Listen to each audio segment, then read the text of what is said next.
Hello friends, welcome to maths study. तो आज के इस वीडियो में हम घनमूल सीखेंगे, यानी कि घनमूल को आज हम जीरो लेवल से सीखना शुरू करेंगे। सबसे पहले हम ये समझेंगे कि घनमूल निकाला कैसे जाता है। ठीक है, जैसे आपको अगर कोई नंबर दिया जाएगा 27 का घनमूल निकालिए, 343 का घनमूल निकालिए। सबसे पहले हम ये सीखते हैं कि घनमूल होता क्या है।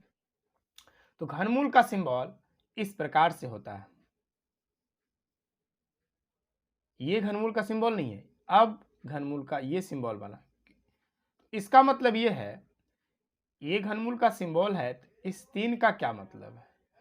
इस तीन का मतलब ये है कि कोई भी नंबर, अगर x कोई नंबर है, ठीक है, x कोई नंबर है और उसका घनमूल मान लीजिए 3 बार गुना में है, x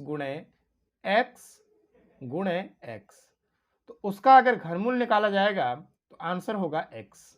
जैसे एग्जाम्पल के तौर पर और थोड़ा समझ लीजिए, मान लीजिए आपको बोला जाएगा कि 64 का घनमूल निकालिए।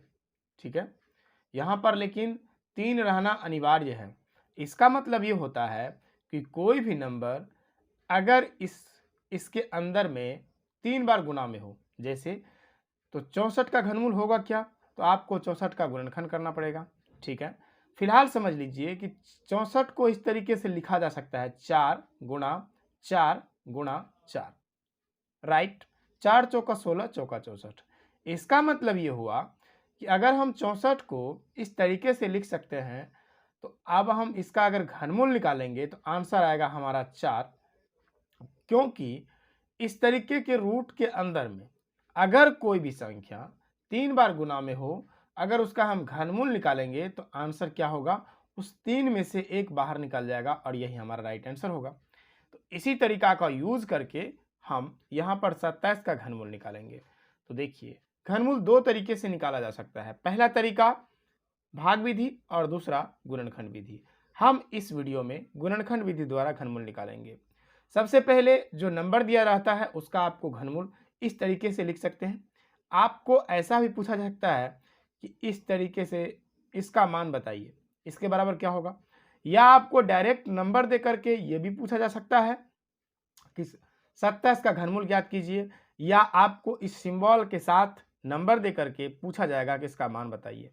अगर आपको इस तरीके से दिया जाएगा तो आपको लिखा नहीं रहेगा, आपको ये कहने की अब जरूरत नहीं है कि इसका घनमूल, ये ऑटोमेटिकली ये समझा जाता है कि इसका आपको मान निकालना है। इसका मतलब ये है कि कोई भी नंबर जो ये 27 है, इसका ऐसा गुणनखंड कीजिए, ऐसे रूप में लिखिए जो 3 बार गुना में हो, तो उसका एक ठो जो मान निकलेगा वो उस नंबर का घनमूल कहलाएगा। जैसे अगर आपको इस तरीके से दिया जाता है या इस तरीके से, अगर ऐसे दिया जाता है तो आपको बोला जाएगा घनमूल निकालिए, जैसे यहाँ पर लिखा हुआ है घनमूल निकालें। ठीक है, तो यहाँ पर हम 27 जो नंबर दिया रहेगा उसको इस तरीके से गुणनखंड करेंगे। जो नंबर है तो 3 से लगेगा, 9 तिया 27, फिर 3 से लगेगा, 3 तिया 9, फिर 3 एकम 3। यहाँ पर देखिए, इस 27 को क्या लिखा जा चुका है, 27 को लिखा गया है, यहाँ जो साइड में आएगा उसको हम लिखते हैं 3 गुना 3 गुणा 3। ठीक है, और घनमूल का मतलब अभी आपने समझा है कि उसके इस तरीके से रूट चलाते हैं उस पर, और यहाँ पर 3 देते हैं। ठीक है, 3 देते हैं, इसका मतलब ये हुआ कि 3 बार जो संख्या गुणा में है उसमें से एक ठो को बाहर निकालेंगे और वही इस नंबर का घनमूल होगा। जैसे 343 को ही समझ लेते हैं, 343 एक नंबर है, इसका घनमूल निकालना है।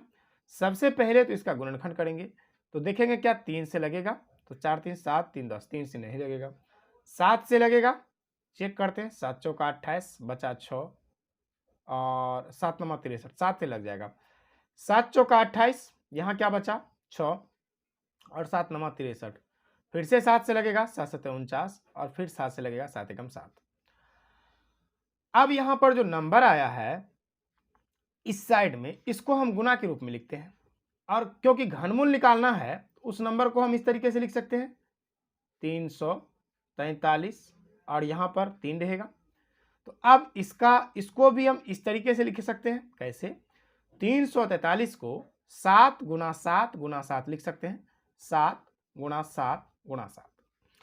अब इसके अंदर में यहाँ 3 होगा, अब इसके अंदर में 3 बार गुणा में है, यहाँ 3 है, इसका मतलब 3 में से एक बाहर निकलेगा, तो 7 3 गो है गुणा के रूप में, एक ठो जो निकलेगा वही आंसर होगा। यानी कि अगर हमें 343 का घनमूल निकालना है तो उसका आंसर क्या हो जाएगा, 7 हो जाएगा। ओके, चलिए अगला सवाल थोड़ा सा बड़ा है और बहुत ही आसानी से आप समझ जाएंगे। 2744 है, तो आपको पता है क्या करना है, सबसे पहला काम गुणनखंड करना है। तो 3 से लगाएंगे, 3 से लगेगा क्या, चेक कर लेते हैं, अगर नहीं लगेगा 2 से लगेगा, यहाँ पर 2 से लग जाएगा, ठीक है। तो 2 एकम 2 और 2 तिया 6, 2 सते 14, 2 दूना 4, फिर 2 से लगेगा, 2 छा के 12, 2 अठे 16, फिर 2 छा के 12,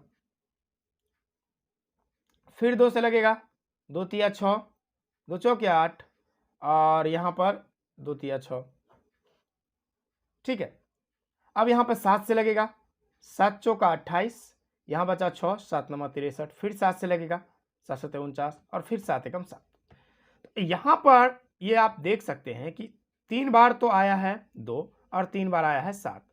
तो अब हम डायरेक्टली निकाल सकते हैं, हम डायरेक्टली यह कह सकते हैं कि अगर जो भी नंबर है यहाँ पर इस साइड में, उस 3 में से एक को निकाल लेंगे, ये 3 ठो से एक में एक तीनों में से एक को निकालेंगे और इस तीनों में से एक को निकालेंगे, तो इसका आंसर क्या आ जाएगा, 14।